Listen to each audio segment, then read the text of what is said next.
မင်္ဂလာပါခင်ဗျာကျွန်တော်ကဒီသင်ခန်းစာလေးမှာဆိုရင်တော့ PowerPoint သုံးတဲ့အခါမှာလူသိနေပြီးတော့အရန်အသုံးဝင်တဲ့ slide တွေကိုအထောင်တစ်လက်အလဲတစ်လက်ယူတဲ့နည်းလမ်းလေးတွေကိုကျွန်တော်ဒီသင်ခန်းစာလေးမှာမျှဝေပေးသွားမှာဖြစ်ပါတယ်ကျွန်တော်တို့ Microsoft Word သုံးတဲ့အခါမှာဆိုရင်တော့ Microsoft Word မှာစာရွက်တွေခေါ်တယ်ဆိုရင်အထောင်တစ်လက်အလဲတစ်လက်ယူရတာလွယ်ကူပေမဲ့ကျွန်တော်တို့ PowerPoint software ထဲမှာ slide တွေကို presentation ပြတဲ့အချိန်မှာ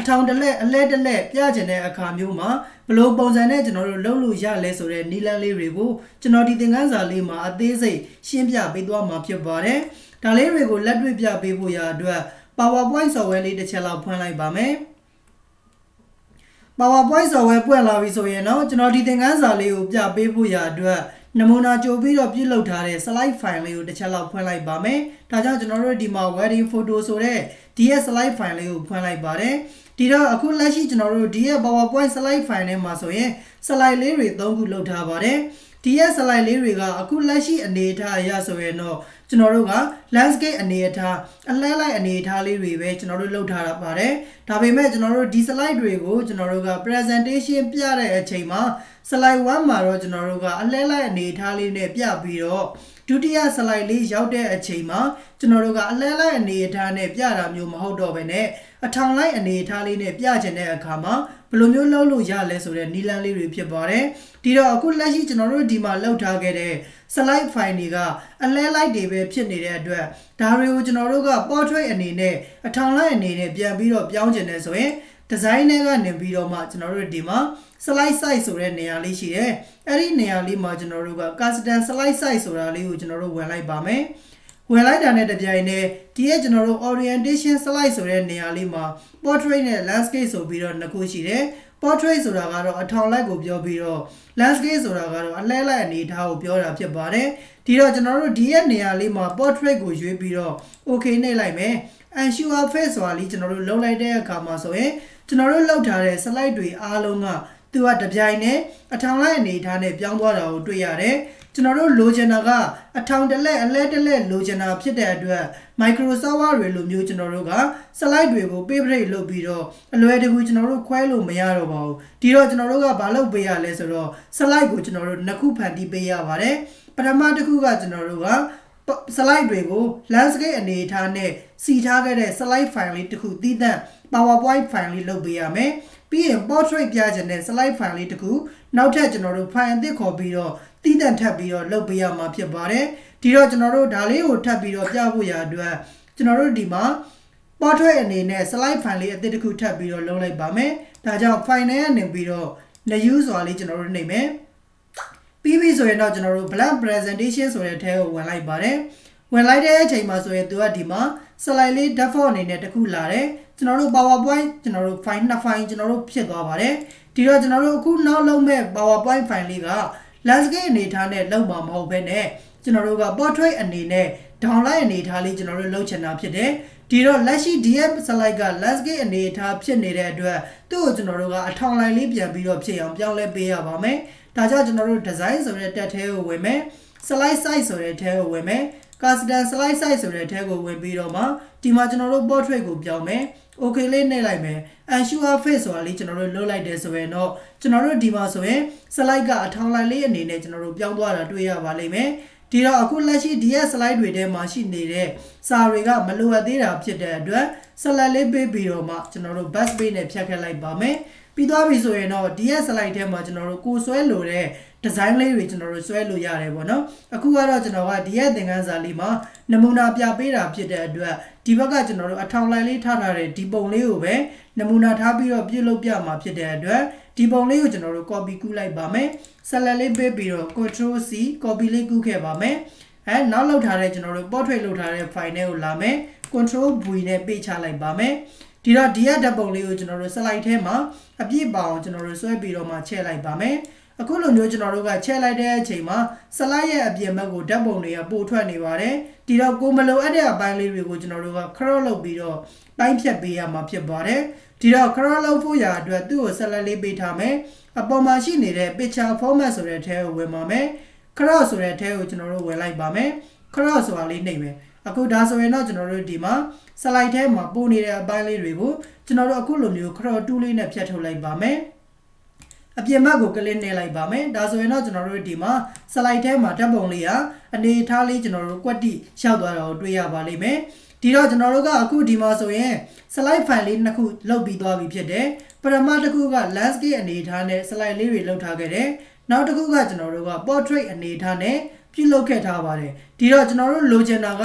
presentation ပြတဲ့အချိန်မှာပထမ slide လေးပြီးရင်ဒုတိယ slide ကိုမလာစေချင်မဲ့နဲ့ကျွန်တော်တို့ပထမ slide ပြပြီးသွားပြီဆိုတာနဲ့တပြိုင်နက်ကလစ်လေးနှိပ်လိုက်တာနဲ့တပြိုင်နက်ဒီရဲ့အထောင်လိုက်လောက်ထားတဲ့ slide လေးကိုပြစေချင်တာဖြစ်တယ်ဒီတော့ဒီနှစ်ခုကိုကျွန်တော်တို့က link ချိတ်ပေးရမှာဖြစ်ပါတယ်ဒါကြောင့်ကျွန်တော်တို့ဒီ file လေးကိုလည်းအရင်ဆုံးကျွန်တော်တို့သိမ်းခဲ့လိုက်ပါမယ် file နဲ့နေပြီးတော့ save ဆိုတာလေးနှိပ်ပြီးတော့သိမ်းမယ် browse ဆိုတဲ့ထဲကိုဝင်ပြီးတော့မှကိုယ့်ရဲ့ computer ထဲမှာဘယ်နေရာမှာသိမ်းမှာလဲ file လမ်းကြောင်းလေးရွေးပြီးတော့သိမ်းလို့ရပါတယ်အခုတော့ဒီမှာတော့ကျွန်တော်က desktop ပေါ်မှာရှိနေတဲ့ PowerPoint ဆိုတဲ့ file နဲ့ဝင်ပြီးတော့မှဒီမှာကျွန်တော်တို့ file name လေးပေးပြီးတော့သိမ်းခဲ့လိုက်ပါမယ်ကျွန်တော်ဒီမှာ portrait ဆိုပြီးတော့ရေးလိုက်မယ်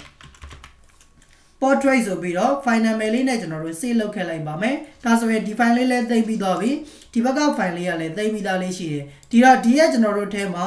စာလေးတစ်ခုခုလောက်ကျွန်တော်တို့ရေးလိုက်ပါမယ်စတက်ထဲကနေပြီးတော့ shape ဆိုတဲ့ထဲကိုဝင်မယ် tab box လေးခေါ်လိုက်မယ်ပြီးရင်တော့ကျွန်တော်တို့ tab frame လေးချပြီးတော့မှစာတစ်ခုခုရေးလိုက်ပါမယ်ကျွန်တော်ကတော့ဒီမှာ landscape ဆိုပြီးတော့ရေးလိုက်ပါမယ်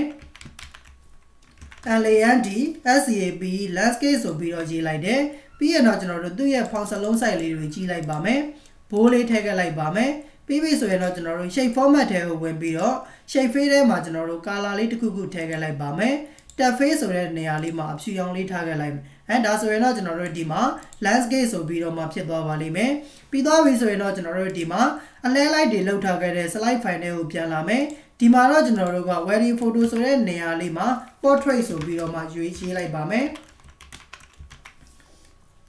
portrait ဆိုပြီးတော့ရေးလိုက်ပါမယ်ဆိုလိုတဲ့သဘောလေးကကျွန်တော်တို့ဒီရဲ့ portrait ဆိုပြီးတော့စာတန်းလေးကို click နှိပ်လိုက်တာနဲ့တပြိုင်တည်းဟိုဘက်ကကျွန်တော်တို့အထောင်လိုက်ရှိနေတဲ့ဒီရဲ့ကျွန်တော်တို့ slide လေးပြပေးရမယ်ဒီရဲ့ landscape ဆိုတာလေးကျွန်တော်တို့နှိပ်လိုက်တာနဲ့တပြိုင်တည်းဒီရဲ့ကျွန်တော်တို့ slide 3လေးကိုရောက်သွားစေချင်တယ်ပေါ့ဒီလိုမျိုးတွေဖြစ်ဖို့ရာအတွက်သူတို့တွေကိုကျွန်တော်တို့က link လေးချိတ်ပေးရမှာဖြစ်ပါတယ်အခု link မချိတ်ခင်ဒီရဲ့ slide လေးတွေကိုကျွန်တော်တို့က slide show လေးကြည့်လိုက်ပါမယ်ဒါကြောင့်အောက်မှာရှိနေတဲ့ slide show ဆိုတာလေးကျွန်တော်တို့ click တစ်ချက်နှိပ်မယ်သူကအခုဒီမှာကျွန်တော်တို့ presentation ပြပြီးစပြီးတော့မှသူကပြနေပြီပေါ့နော် slide 1လေးစပြီးတော့ပြပါတယ်အခုလက်ရှိကျွန်တော်တို့ mouse click တစ်ချက်နှိပ်လိုက်မယ်ဒုတိယ slide လေးကိုကျွန်တော်တို့ရောက်သွားပါတယ်နောက်ထပ်တစ်ချက်ထပ်ပြီးတော့နှိပ်လိုက်မယ်တတိယ slide လေးကိုရောက်သွားပါလိမ့်မယ်ကျွန်တော်တို့လိုချင်တာကအခုလိုမျို